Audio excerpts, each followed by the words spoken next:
What is going on, everybody? Welcome back to the undefeated post-weigh-in show for UFC Vegas 62. Your boy's throat is doing just a little bit better. We're getting there. We're getting there. Hopefully by next week on Monday for UFC 280, I'll be back to 100% flying around.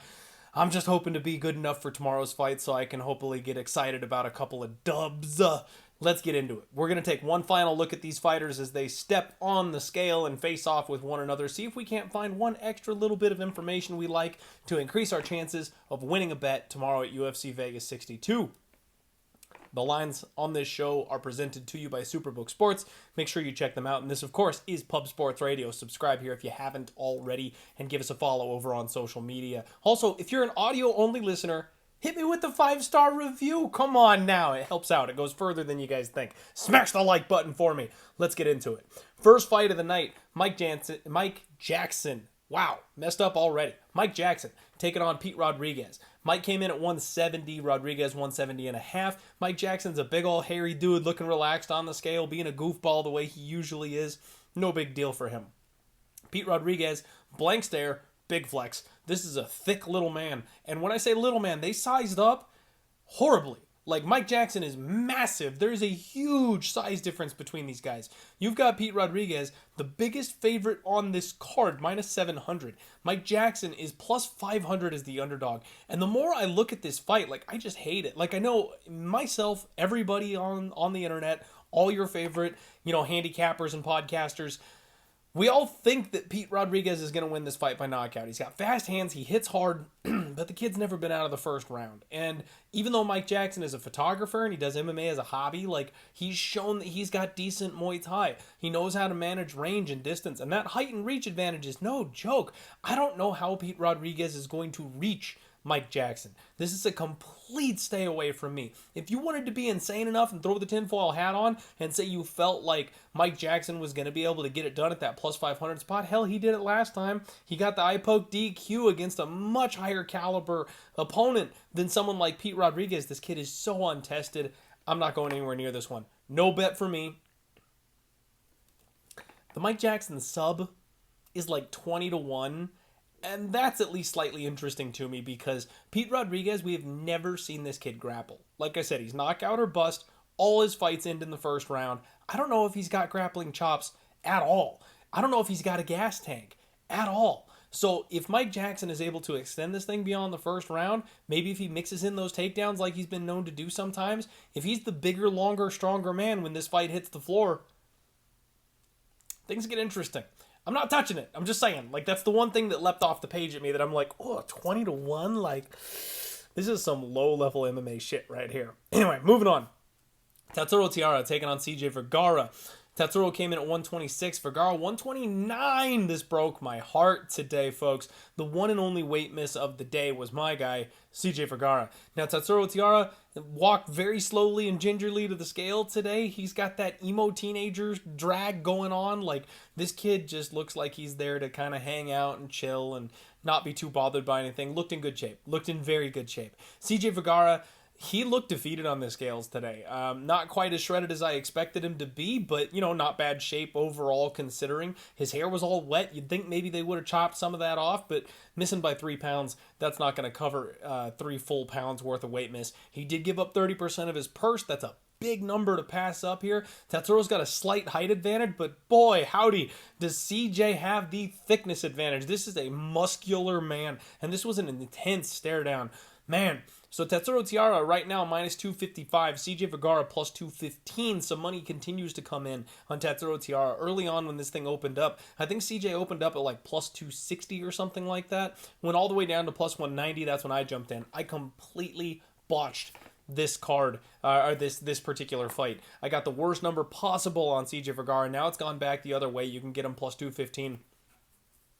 And I don't know what to do with myself because I kind of don't like the weight miss. Maybe you can take the angle of it's a weight advantage. He's going up against a young kid. He's going to be more well-muscled. He's going to have a better gas tank. Perhaps he did this on purpose to get a slight edge.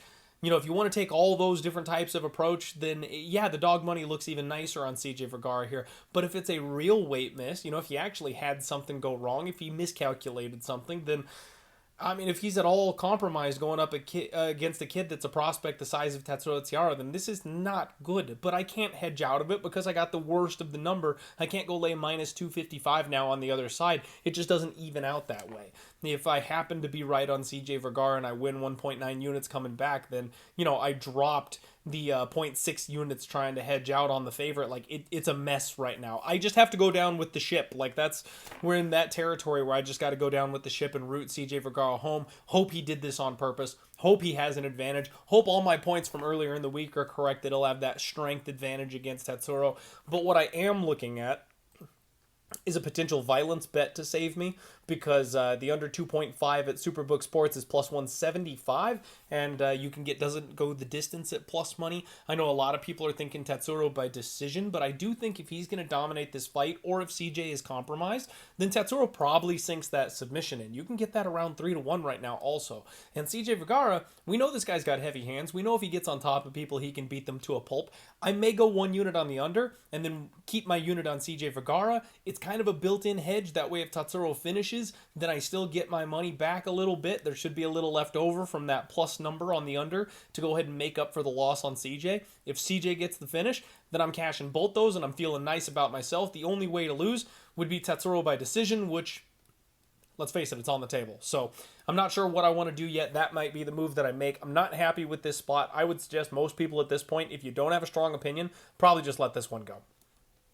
Next up, Sam Hughes taking on Piero Rodriguez. Hughes came in at 115 on the dot. Rodriguez 115.5. Sam Hughes gave a big old smile and flex up there. She was looking good, feeling good. This girl added some muscle. Her abs are popping on the scale today. Loved everything I saw from Sam Hughes. Piero Rodriguez, she looked good as well. Very relaxed up there today. No concerns whatsoever. She's a thick little muscular bulldog looking fighter. Hughes does have a height and a size advantage here in this spot, and she was rocking flip-flops. The other girl was in shoes. So I think Sam is actually decently bigger here than Piera Rodriguez. Piera, obviously, like I mentioned, she's one of these little muscular type of fighters, a Tisha Torres type, so she's not going to be out of it in like the strength department or anything like that. But Sam was a decent bit bigger than I kind of expected her to be. This was a good face-off. I've already got my bet locked in on Sam Hughes. She is plus 140 at this point.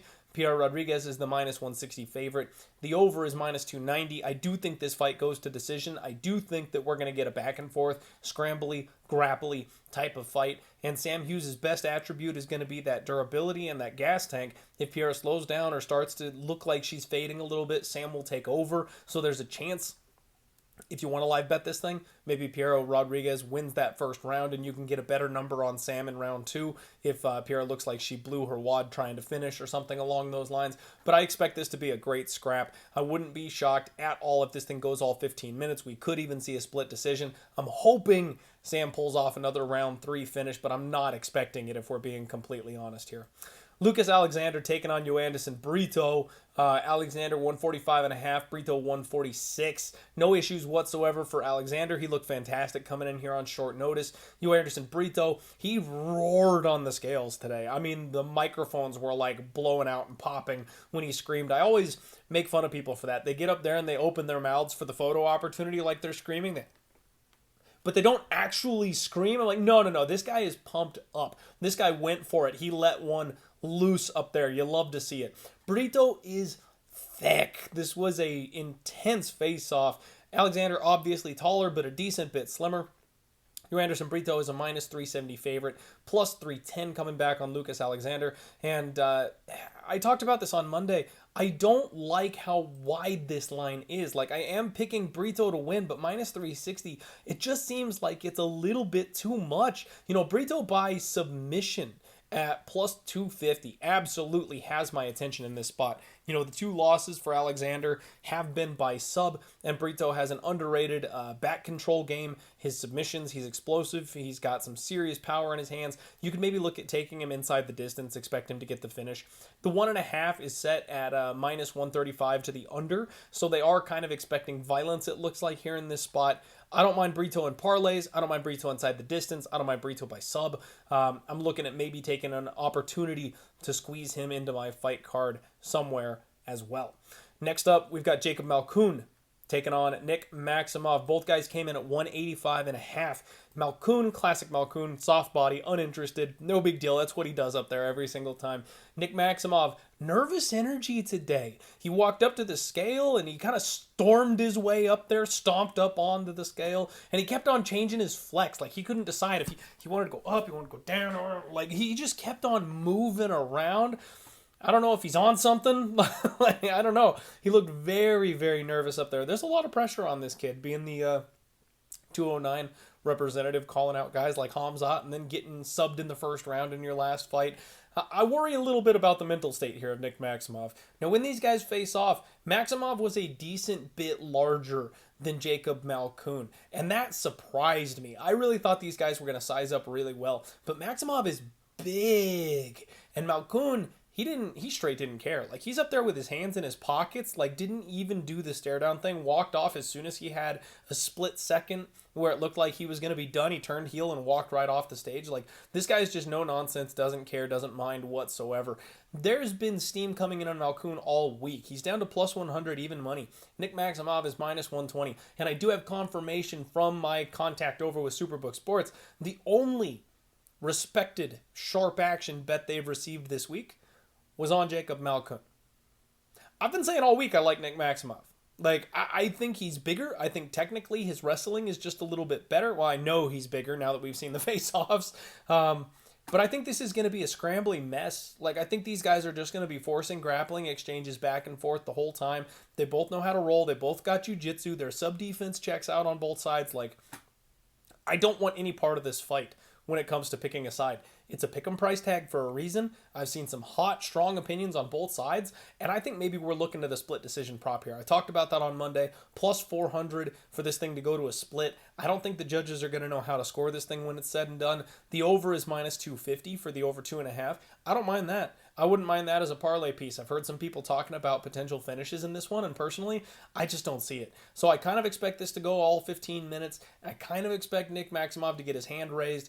I will side with the bigger guy, with who I believe has the higher ceiling, but quite frankly, I do not have a good feel on either of these fighters, so I'm not going to be investing heavily in this one unless it's that total.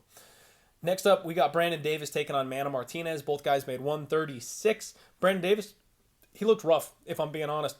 Eyes sunken in, cheekbones popping out. He moved okay. You know, he's made this cut several times now. He's getting used to it, but I think it's taken a toll. He's a big guy, so making this cut later down in his career, like, seems to be causing a bit of a problem for him. Mana Martinez looked very relaxed. He's in good shape right now. It looks like he might have packed on a little bit of muscle in this fight camp. You know, he lost his head coach, kind of a father figure to him, relocated to Glory MMA. Now he's kind of rededicated himself, had a full camp coming into this one. So I kind of expect to see improvements from Mana Martinez here. This was an intense face-off. These, slight height advantage here for Brandon Davis. Nose to nose, these guys, this is going to be a hell of a fight. I expect this one to be an absolute banger. And I still just don't know quite what to make of it. You know, Brandon Davis is a guy that I expected big things from when he came back to the UFC. He fought very closely, very competitively with some very big names in the UFC in his first run. And then he came back and he gets starched in that first fight. I don't know if we just want to pronounce him dead on arrival and bury him here in this spot. Mana Martinez, as much as I think he's got some upside, as much as I think he is a half-decent prospect, he hasn't shown us that at the UFC level. He's low volume, he hits hard, he's easy to take down, he's made some bad decisions. Now I expect improvements, but how much has he improved in one fight camp here? That's the big question for me. And how shot is Brandon Davis? I don't want to lay minus 150 really on Mana Martinez when I think that Brandon Davis at this point is the better fighter. This just comes down to a leap of faith that Mana Martinez has gotten better if you want to bet that side. But I also don't want to do another Ronson and bet on Brandon Davis here thinking he's not shot when he's been shot for the last 2 years. Like, I'm just not losing money in that situation again. I've done it too many times in the year of our Lord 2022. The one thing that I do find intriguing is Mana Martinez by submission is sitting at 12-1 right now at Superbook Sports. And if you go back, I know Mana Martinez, everybody thinks of him as this big, left hook Larry type guy. Big boxing, big power in his hands. He throws the spinning back fists, all that kind of stuff. But up until that last fight, Davis has never been knocked out by anybody. He's very durable. He doesn't get knocked out or finished very easily.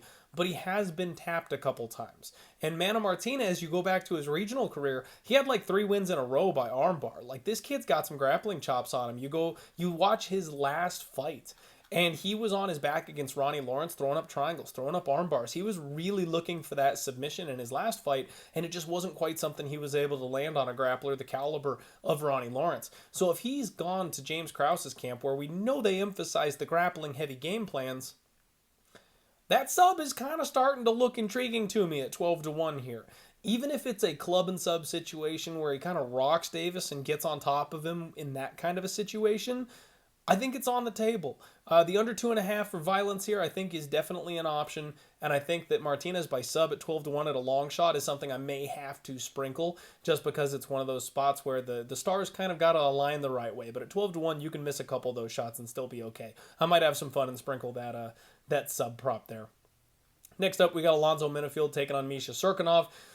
Misha looks jacked, dude. Came in at 206, and boy howdy does he belong at 205. I've now said boy howdy twice on this episode, and I'd like to apologize for that. Alonzo Menifield, 205.5, the muscle monster himself. This man is massive, just layers of muscle on top of this guy. Gave a huge flex. Misha's big. Misha's much taller than Alonzo Menifield. Menifield obviously has that thickness advantage that he'll have over pretty much anybody except Will Knight. This was a respectful face-off. You know, listening to the interviews this week, Misha Cirkunov said something that had me very, very intrigued. He talked about how round 1 is going to be, a barn burner. It's going to be interesting. But then let's see what happens after that. Then I'm like, does Misha know? Does Misha know? Because we all know Alonzo Menifield doesn't have a gas tank after round 1. We all know he goes for broke, and if he can't get you out of there in round 1, he's dead on arrival in round 2. And I think the way Misha Cirkunov fights, we've seen Alonzo Menifield taken down. We've seen him made horrible grappling errors, putting his arm out for arm bars, giving up his neck and his back. Like, people just haven't been good enough to take advantage of these situations. Misha's the kind of guy that absolutely will. The problem for me is Misha is not an adversity guy. If you hit him in the mouth, he will fall over and he will quit. And we saw in his last fight against Wellington Turman, he gave up that soft arm bar, like, dominating that first round. He gave up an awful armbar in the second round. You guys know I've gone to the well with Misha a couple of times. He should have beaten Wellington Turman. That should have been a massive cash for me. Gave up a horrible meme-style armbar. I don't want to go back to the well with him. I really don't. But I think this is a live bet spot. If this gets to round 2, I'm hammering Misha Cirkunov, because I trust that he will have more in the tank than Alonzo Menifield will. And if he takes Alonzo's best punch, or if he gets the grappling going and doesn't get the finish, I think Alonzo will cave under that grappling pressure the later this fight goes. The under 1.5, minus 125, that doesn't sound bad to me whatsoever. The problem is, Alonzo Menifield nukes people. So Alonzo by KO at even money, Alonzo round 1, the under 1.5, all of those things I think make perfect sense in this spot. Very low-level fight, right? This is an awful low-level, terrible fight. Alonzo should be able to bum rush Misha Cirkunov and knock him out. But with that height and that reach, if Misha plays the outside, slows the pace down, tries to drag Alonzo a little bit late, goes for the grappling exchanges, I think he should be able to win this one. At plus 175 on the money line, or even a live bet on Misha Cirkunov, I'm tempted, folks. I really am. And I know, like I said, these old dogs that are dead that I keep on going back to because the number's good hasn't worked out this year. But Misha's got my attention yet again. Raphael Assunção taking on Victor Henry here. Both guys 136. Intense look from Raphael Assunção on the scale today. Big flex. Didn't look bad whatsoever for a guy getting to the end of his run. Victor Henry basically ran to the scale. This guy reminds me of Clay Guida. He's got the caveman hair thing going on. He's got energy for days. Looked relaxed. He was flexing solid up there. Good look from Victor Henry. Slight size advantage goes to Victor Henry. Respectful face-off. We got a big favorite. He's moved all the way to minus 400 now at Superbook Sports, and it makes sense. Like, this is a step on the throat of the aging veteran type of situation for me. I'm tempted to parlay Victor Henry in this spot because I don't see Raphael Assunção coming back from the last couple of fights. He's taken a lot of damage recently. I worry about the durability. I know he stifles his opponents more than not, but the type of volume that Victor Henry is capable of, those step-in knees, the way he rolls off with punches, like, I just don't know what Raphael Assunção is going to do to this guy. I really don't. So I'm tempted to parlay Victor Henry. I'm tempted to buy in on him. I know we were all super low on him, and this seems like an overcorrection from his last fight based on the way the line was, but Raphael Assunção has just shown me nothing in his last couple fights. Very concerning what we've seen from Raphael Assunção. Might be our last shot to make some money fading Raphael before he gets cut, because I can't see him doing much of anything. Victor Henry's a guy that doesn't get finished, and if Raphael is going to try to nuke him with one big shot, this isn't the guy. I don't think it's going to work on this particular guy. Now, if he goes to the grappling, mixes in the takedowns, maybe he's got a shot if he goes back to his jiu-jitsu, but kind of the only path I really see for Raphael Assunção on Saturday. Duško Todorović taking on Jordan Wright. We got Duško coming in at 186, Wright 185. Business as usual for Duško. Looked a little soft on the scale to me. Jordan Wright, on the other hand, is jacked. This man, holy crap. Like, he might be a glass cannon, but physically he is a beast. He looked good up there today. These guys size up really well. They're almost the exact same height when they faced off. We've got Duško a minus 200 favorite. Jordan Wright, the plus 175 dog. I talked about this one again on Monday. The amount of money that is flooded in on this under 1.5 is phenomenal. Like, this line opened up at, I think, minus 135 for the under 1.5. And now it's all the way down in most books to minus 230. Now on Superbook Sports, I do want to make mention, it's minus 205. So at Superbook Sports, one of the notably sharper books out there, you're getting a discount on that under 1.5 compared to what else is out there. 30 cents off from the rest of the market right now. I find that intriguing. Very intriguing. You know, if the bookmakers open this up and they expected this thing to be a fight that somehow drastically goes over compared to when people are thinking it goes under, plus 180 on the over 1.5, that's juicy. If you want to hold your nose and sweat bullets for a round and a half, I think that's the way to go. Jordan Wright, glass cannon, more than capable of finishing anybody. Obviously, plus 175, he's got that puncher's chance. If you want to take the knockout prop, he's 3-1 for the knockout. You know, both these guys have shown in their last couple fights that they really want to push a grappling-heavy game plan. So this all comes down to kind of who dominates that position. I feel like if we end up in like a standing clinch against the cage spot, I can see this going to round 2. However, if Jordan Wright ends up on bottom of Duško, I think it's probably over, because Duško's ground and pound is nasty, and both these guys stick their necks out there. So believe it or not, the sub props are totally live in this fight. They're absolutely on the table. Jordan Wright by sub at 11-1, you know, got my attention with that kind of a number there. This fight is insane, folks. I mean, honestly, I would look to parlay the alternate under 2.5, because even if it does sneak over that 1.5, I don't know how it goes the distance. I don't know how it goes over 2.5. This fight's gonna get finished the way these two go. There's no way with the chin issues of both guys and the offensive output of both guys that I can see this fight going a full 15. So I like violence here. It's just a matter of how you want to size it up and how you want to play it. I'd be a little cautious with that under 1.5, though. I don't know. That's that under 1.5, the way that book opened it and where the money is sitting now and the price tag I'm seeing at Superbook, like that's, I got the heebie-jeebies here on this one, folks. Like, this under 1.5 has my alarm bells going off. So if you're parlaying, buy up for the 2.5. Just say, you know, be a little careful here. This might all be for nothing. You know, maybe this fight lasts a grand total of 30 seconds, but I'm not excited about this 1.5 at minus 205 at this point. Jonathan Martinez taking on Cub Swanson in your co-main event. Unfortunately, we lost Raw Dog Royval.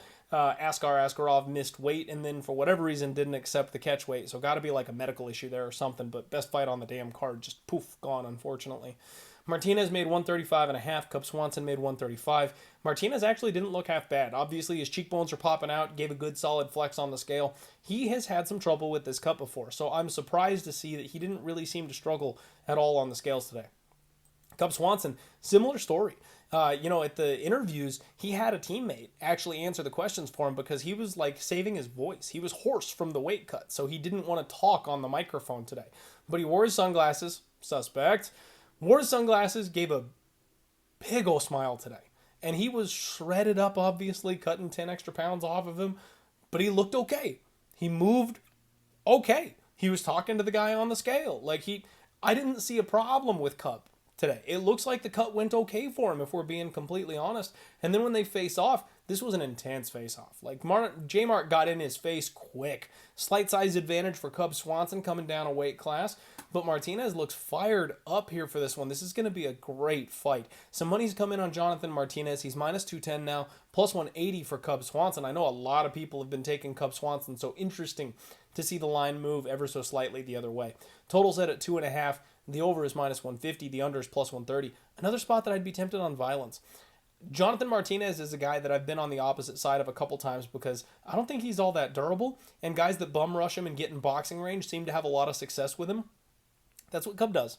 Cub does that to pretty much everybody. So coming down a weight class, if he's able to have some of that power still intact, we don't know how the cut has affected his punching power, but if he does still have that power intact, I think he can clip and drop Martinez. We've also seen Cub make some very questionable decisions. The body has been a problem for him, something that Jonathan Martinez likes to kick. The Giga situation, very similar here. So I think there's a chance for violence in this fight, especially with the rough weight cuts. These guys could be somewhat not 100% when it comes to their durability. So under 2.5 plus 130, I'm looking hard at that one. There's a couple violent spots on this card that I'm staring at that might be the late adds that I make to kind of round out my card this week. Main event time, Alexa Grasso taking on Vivi Araujo. We got Grosso coming in 125.5, Araujo 126. Grasso was first at the scale, no emotions whatsoever. She's a Terminator. She looked good up there. Vivi, big flex, confident smirk. She is always in insane shape, especially for the ladies, like well-muscled, shredded up. These two size up extremely well. Vivi physically more imposing, obviously, with the ripped up abs that she's got going on for her. We've got Alexa Grasso minus 230, plus 195 for Vivi Araujo. And the more I look at this one, the more I kind of come around on the Alexa Grasso side. I leaned to her earlier in the week. The more I look into it, the more I like her.